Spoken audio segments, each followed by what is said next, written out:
मित्रों को नमस्कार और सभी शत्रुओं के पिछवाड़े पे 2 लात। देखिए, अभी नुपुर शर्मा वाला एपिसोड ख़त्म हुआ नहीं था। शांतिप्रिय समुदाय ने बड़ी ही शांति और सद्भावना से शुक्रवार को एक पत्थरवार के रूप में मनाना चालू कर दिया है और ये एपिसोड ख़त्म होने भी नहीं वाला। ये एपिसोड लंबा खींचेगा और वो जिहादी तो नुपुर शर्मा के पीछे जीवन भर अब पड़े रहेंगे। तो इसमें भाजपा ने बहुत सारी मूर्खताएँ कही हैं और उन मूर्खताओं को लेकर मैंने पिछला एक वीडियो बनाया भी था। ये सब अभी समाप्त हुआ नहीं था कि एक नया आंदोलन खड़ा हो गया। तो अभी जो आंदोलन हो रहा है वो अग्निपथ स्कीम के विरोध में है। देश भर में आंदोलन हो रहा है, विशेषकर बिहार में तो लोग एक के बाद एक ट्रेनों को जलाए जा रहे हैं। तो देखिए, वैसे तो बिहार की ट्रेनों में आप कभी गए होंगे तो आपको पता होगा कि साला एक तो ट्रेन में बर्थ मिलती नहीं है और बर्थ मिलती है तो लोग 5-6 लोग एक सीट में आकर बैठ जाते हैं। तो साला एक तो ऐसे ही बिहार में जाने वाली ट्रेनों में सीटों की कमी रहती है, ऊपर से ये और बोगियों को जला रहे हैं। तो ये तो बिहारी माइंडसेट है। बिहार में जो प्रोटेस्ट करने का माइंडसेट है वो माइंडसेट है, इससे साफ पता चलता है। और बिहारियों की बदनामी हो रही है इसमें। ये बिहार के लोगों को भी देखना चाहिए कि यार, प्रोटेस्ट करने का कौन सा नया तरीका खोजा तुमने जिसमें तुम हज़ारों करोड़ का नुकसान करा रहे हो साले 30,000 की नौकरी पाने के लिए। तो ये तो आर्मी एस्पिरेंट्स हो नहीं सकते जो ये दंगा कर रहे हैं, फसाद कर रहे हैं। ये आर्मी में जाने भी नहीं वाले। इनको चिन्हित करके FIR करके इनका कैरियर ही ख़त्म कर दिया जाएगा। इनको कभी कोई सरकारी नौकरी नहीं मिलेगी, चपरासी ही नहीं बन सकते कहीं। लेकिन यहाँ पर कई एस्पेक्ट्स आ जाते हैं और उनमें जो पहला एस्पेक्ट है वो ये है कि मोदी सरकार की एक बार फिर से विफलता यहाँ पर दिखती है। तो मोदी 2.0 का जो सबसे डिफाइनिंग फीचर है वो ये है कि मोदी 2.0 हमें कभी प्रोटेस्ट की कमी महसूस होने नहीं देता।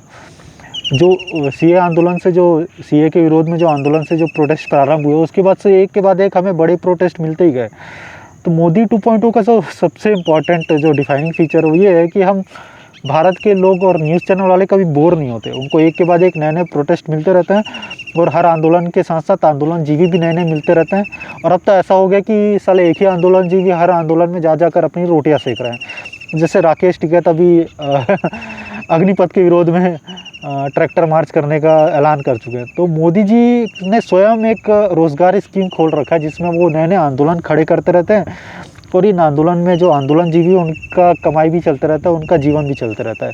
तो ये आंदोलनजीवियों का जीवन यापन कराने में मोदी सरकार की बहुत बड़ा योगदान है, इसमें कोई भी संदेह नहीं है। अब आते हैं अग्निपथ स्कीम पर। तो देखिए, अग्निपथ स्कीम पर मैं ज़्यादा नहीं बोलना चाहूँगा क्योंकि मेरा इस पर एक्सपर्टीज़ नहीं है। लेकिन यहाँ पर एक जो इम्पोर्टेंट पॉइंट है जो बीजेपी सरकार ने, जो केंद्र सरकार ने मिस किया, उसकी तरफ मैं ध्यान आकर्षित करना चाहूँगा। देखिए, 90% ऑफ द प्रोटेस्टर्स जो हैं, जो आगजनी कर रहे हैं, जो ट्रेन जला रहे हैं, ये सब आर्मी एस्पिरेंट नहीं है। ये तो पॉलिटिकल पार्टी से एफिलेटेड है। ये हरामखोर है, ये हरामजादे हैं। इनकी ठुकाई होनी चाहिए, इनकी कुटाई होनी चाहिए।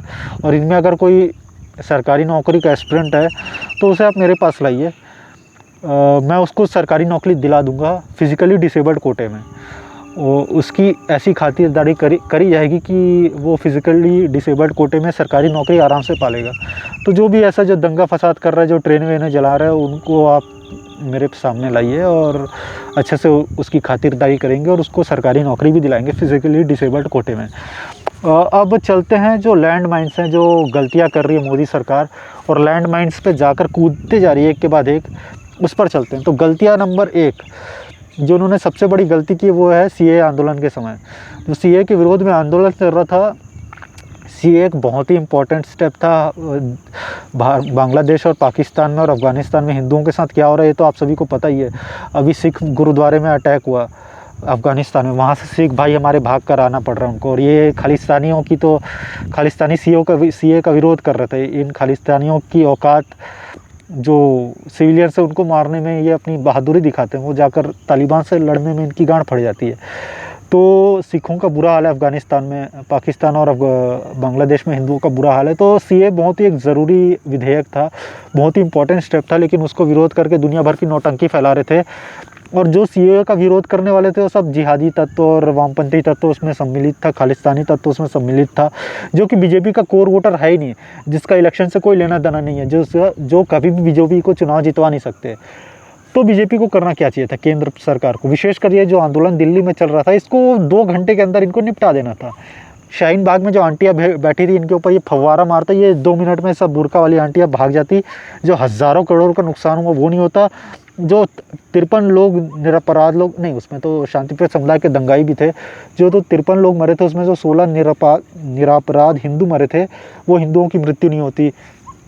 अंकित शर्मा की मृत्यु नहीं होती तो ये इतने सारे लोग जो मारे गए वो नहीं मारे जाते, निर्दोष लोग। हज़ारों करोड़ की संपत्ति का नुकसान नहीं होता और उसके साथ साथ अब तक सीए विधेयक भी लागू हो चुका होता और जो पाकिस्तान और बांग्लादेश है हिंदू शरणार्थी हैं उनको नागरिकता भी मिल जाती, तो वो नागरिकता भी अभी तक नहीं मिली है। आपने उसको पता नहीं क्यों कोविड के नाम से टाल कर रखा हुआ है। उसके साथ साथ आप एनआरसी का ड्राफ्ट लाने वाले थे, आप उसके चक्कर में आप लोग डर गए उस आंदोलन के चक्कर में। तो अगर उस आंदोलन को पहले ही हफ्ते में निपटा दिया होता, और निपटाना इतनी मुश्किल, अगर आपके पास सामर्थ्य है तो ऐसे जो आर्टिफिशियली क्रिएटेड आंदोलन होते हैं उसको निपटाना इतना कठिन नहीं होता। आपको पीएफआई वीएफआई को बैन करना है, उनके लोगों को जेलों में ठूसना है, जिहादियों को जेलों में ठूसना है, जो फेक न्यूज़ फैला रहे हैं उनको जेलों में ठूसना है, जैसे जुबैर पंचरवाला। बड़ी आसानी से आप वो आंदोलन को कर्व कर सकते थे, लेकिन आपने नहीं किया, उसको बढ़ने दिया, फूलने दिया और आगे जाकर दंगा फसाद हुआ। इस आंदोलन से एक प्रेसिडेंट सेट हुआ कि यार इस देश में कोई भी दंगा फसाद करके अपनी बातें मनवा सकता है। उसके बाद कोरोना आ गया। कोरोना के आने के बाद भी ये जिहादी नहीं मान रहे थे। फिर वो थूक जिहाद चला, फिर मौलाना सादवाद का एपिसोड आप सभी को याद है जिसमें अजीत डोभाल उनको बचा ले गए मौलाना साद को, जहाँ उनको गिरफ्तार करना चाहिए था। वो जिहादी अभी तक घूम रहे, पता नहीं कहाँ है वो। तो कोरोना के टाइम भी शांतिप्रिय समुदाय के लोगों ने बड़ी शांति से पत्थरबाजी की और जो कोविड टेस्ट उनका करने आता था उनके ऊपर वो पथराव करते थे। थूक जिहाद आप सभी ने देखा ही, जहाँ इनको आइसोलेशन सेंटर में रखा जाता तो वहाँ भी ये बकचोदी करते थे। तो ये तो सुधरने वाले नहीं थे। उसके बाद आपने किसान विधेयक लाया जो 20 साल से इतने सारे चर्चे हुए हैं, उसके इतनी सारी कमेटियाँ बनी हैं, इतने सारे डिस्कशंस हुए हैं, इतने सारे रिसर्च के बाद वो किसान बिल लाए गए जो किसानों के लिए बहुत आवश्यक था। इस देश की प्रगति के लिए, इस देश के किसानों की प्रगति के लिए बहुत आवश्यक था। लेकिन उसमें फिर खालिस्तानी तत्व कूद आया और फिर उन्होंने एक आंदोलन शुरू किया। उस आंदोलन को भी आप स्टार्टिंग के समय ही कर्व कर सकते थे आयरन हैंड से, क्योंकि ये भी एक आर्टिफिशियली क्रिएटेड आंदोलन था जिसमें जो आड़तियाँ हैं पंजाब के, जो बीच के दलाल है, उनके द्वारा, ज़मींदारों के द्वारा क्रिएटेड ये आंदोलन था। इनका किसानों से कोई लेना देना ही नहीं था कहीं भी। इसके कारण आप चुनाव नहीं हारे। यूपी में आपकी प्रचंड जीत हुई। आप टिकैत, राकेश टिकैत के गांव से आप चुनाव जीते, लेकिन आपने मूर्खता की, उसको भी फलने फूलने दी और अंत में आपने विधेयक भी वापस ले लिया। ये जो बहुत बड़ी मूर्खता थी। तो इस मूर्खता से आपने ऐसा प्रेसिडेंट सेट किया कि देश में कोई भी दंगा फसाद करेगा तो वो अपनी बातें मनवा सकता है। अब आप लाएँ अग्निपथ स्कीम। तो देखिए, अग्निपथ स्कीम की अच्छाई बुराई में मैं नहीं जाऊंगा, लेकिन आपकी कोई भी स्कीम का विरोध करने वाले तो अब आपके विरोधी तो हमेशा रहे हैं देश में। आप 2002 से आपके विरोधी हैं। जो आप कुछ भी करेंगे उसका उल्टा करेंगे। आप रविवार बोलेंगे तो वो उसे शुक्रवार बोलेंगे। तो ऐसे लोग तो इस देश में हैं और अपोजिशन तो ऐसा ही है। तो आपके हर विधेयक का वो फ़ायदा उठाएगा। लेकिन अग्निपथ स्कीम में कुछ एक स्पेशल हो रहा है। स्पेशल चीज़ ये है कि यहाँ पर आप एक लैंड माइन में कूद चुके हैं। तो देखिए, इंडियन पॉलिटिक्स में, इंडियन सोसाइटी में बहुत सारे लैंड माइन्स हैं जो कि हमारे सोसाइटी में जो फॉल्ट लाइन्स है वो अंग्रेज़ों के द्वारा कई क्रिएट किए गए, कई जिहादियों के द्वारा क्रिएट किए गए, कई इससे इस्लामिक शासकों के द्वारा क्रिएट किए गए और कई मार्क्सिस्ट कम्युनिस्ट के द्वारा क्रिएट किए गए और बहुत सारे लैंड माइन्स हमारे कांग्रेसी राज में क्रिएट किए गए। अब ये लैंड माइन्स है क्या क्या? पहला लैंड माइन है इस देश का, जो पहला पनौती है वो है शांतिप्रिय समुदाय। इनकी कारनामे तो आप देख ही सकते हैं। सीए आंदोलन के विरोध समय, बंगाल में चुनाव के बाद आप देख चुके हैं इनके कारनामे, और अभी नुपुर शर्मा एपिसोड में इनके कारनामे देख चुके हैं। तो ये देश की सबसे बड़ी पनौती में नंबर 1 पनौती शांतिप्रिय समुदाय आता है। दूसरा जो इस देश का लैंड माइन है वो है कास्ट बेस्ड पॉलिटिक्स। जो ये कास्ट बेस्ड पॉलिटिक्स है जो अंग्रेज़ों ने शुरू किया था, जो आर्टिफिशियली जो ऑपरेसिव ये सिस्टम, जो शोषण का और ये दुनिया भर का जो ढकोसला, जो मार्क्सिस्ट ने भी इसे कंटिन्यू रखा, ये इस देश का दूसरा सबसे बड़ा लैंड माइन है जिसको बीजेपी सरकार भी प्रमोट करती है। और दलित कहकर और इस प्रकार के जो कास्ट डिवाइड, जो बीजेपी सरकार भी कई बार इसके दलदल में फंस जाती है, जिसे उन्होंने SC/ST एक्ट को काफ़ी सुदृढ़ कर दिया, जबकि उसको वहीं ख़त्म कर देना चाहिए था। तो ये जो लैंड माइन बीजेपी सरकार ने भी इससे बच नहीं पाई है, उल्टा इसको स्ट्रॉन्ग किया है। लेकिन कई जगह जैसे अयोध्या राम जन्मभूमि आंदोलन था, उसमें इस लैंड माइन से, जो कास्ट बेस्ड पॉलिटिक्स है, इससे बचने में काफ़ी सहायता मिली। जो तीसरा लैंड माइन है इंडियन पॉलिटिक्स का वो है सोशलिज़म। सोशलिज़म के कारण इस देश की मानसिकता एकदम विकृत हो चुकी है। बहुत से बहुत से लोगों की मानसिकता एकदम विकृत हो चुकी है। उनको फ्री बिजली, फ्री पानी से वो खुश हो जाते हैं, इसलिए केजरीवाल जैसे नालायक को चुनाव जितवा देते हैं। और सोशलिज़म का एक बहुत बड़ा डाउन साइड है सरकारी नौकरियाँ। तो देखिए, भारत लाइसेंस राज तक 1991 तक भारत में प्राइवेट सेक्टर तो ग्रो किया ही नहीं था, प्राइवेट सेक्टर नील था। तो लोग गरीबी से निकलने का साधन क्या था? उनके लिए साधन था सरकारी नौकरियां। विशेषकर बिहार जैसे राज्य में जहां पर प्राइवेट सेक्टर है ही नहीं, ख़त्म है, कोई इंडस्ट्री नहीं है, तो उनके लिए सरकारी नौकरियां सबसे आवश्यक थी। तो होता क्या है ऐसे सोसाइटी में कि जैसे मान लीजिए हर साल 6 लाख सरकारी पोस्ट निकलते हैं, राज्य सरकार, केंद्र सरकार, सब राज्यों के सरकार मिलाकर, जिसमें 6 लाख पोस्ट में 3.5 4 लाख 5 लाख लगभग 4 लाख पोस्ट तो रिज़र्व कैटेगरी के होते हैं। तो ये जो सरकारी पोस्ट निकलते हैं, तो 6 लाख पोस्ट निकल रहा है, तो कम से कम 1 करोड़ एस्पिरेंट हो जाते हैं इसके, ठीक है। तो 6 लाख पोस्ट के 1 करोड़ एस्पिरेंट हो जाते हैं, जिसमें से कम से कम 15-20 लाख सीरियस एस्पिरेंट हो जाते हैं। देखिए, यूपीएससी में केवल 800 पोस्ट हैं, लेकिन आप ये मान सकते हैं कि 10-12 हज़ार उसके सीरियस एस्पिरेंट होते हैं, जो अपना काम धंधा छोड़कर केवल यूपीएससी की तैयारी करते हैं। अब ये अच्छा है बुरा, इसके प्लस पॉइंट पे मैं नहीं जा रहा हूँ। ऑब्वियसली ये बुरी बात है कि आप क्यों इसके पीछे भाग रहे हैं। आप इकोनॉमी में बांट लीजिए, कोई इंडस्ट्री में काम कीजिए, प्राइवेट सेक्टर में काम कीजिए। लेकिन ठीक है, ये कोचिंग जो ये सरकारी नौकरी का जो लालच है, इसके चक्कर में भारत में करोड़ों की, अरबों रुपयों की, हज़ारों करोड़ों की बिजनेस चल रही है, जिसमें अनअकैडमी का वैल्यूएशन 12,000 करोड़ गया है। अनअकैडमी जो केवल एक कोचिंग संस्था है, उसका वैल्यूएशन आपके सेल भेल से ज़्यादा जा रहा है। इसका कारण ही यही है कि इस देश में करोड़ों लोग ऐसे हैं हर साल जो सरकारी नौकरियों के भरोसे बैठे रहते हैं। ये इस देश का एक बहुत बड़ा पनौती है, और इस पनौती को धीरे धीरे ही आप समाप्त कर सकते हैं। आप ऐसा नहीं है कि सरकारी नौकरियां लाना बंद कर दें और फिर ये पनौती समाप्त हो जाएगी, नहीं। अगर आप सरकारी नौकरियों को ख़त्म कर देंगे, लाना बंद कर देंगे, जो कि लॉन्ग टर्म में होना भी चाहिए, क्योंकि ज़्यादा सरकारी नौकरियां देना मतलब देश के संसाधनों की बर्बादी है।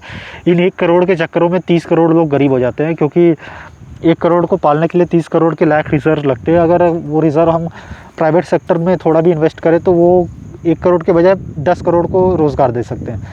यह अलग विषय है। लेकिन आपको धीरे धीरे सरकारी नौकरियों को फेज़ आउट करना पड़ेगा। ऐसा नहीं है आप अचानक से फेज़ आउट कर दिए। और ये जो कोचिंग माफिया, इसको भी आपको अलग से डील करना पड़ेगा। तो ये जो अग्निपथ के विरोध में जो आंदोलन हो रहा है, इसमें दुनिया भर के लोग जुड़े हुए हैं। जो बैंक की तैयारी कर रहे हैं वो भी उसमें कूद गए, जो आपका एसएससी की तैयारी कर रहे हैं वो भी इसमें कूद गया है। तो जो आपके जेन्युइन सरकारी पोस्ट खाली है, उनको आप एक ढंग से तरीके से एक सिस्टम के साथ इसका एग्ज़ाम कराकर आप लोगों को भर्ती लीजिए। एसएससी का एग्ज़ाम सालों साल चलता रहता है, पता नहीं कितने साल से लोग बैठे हुए हैं।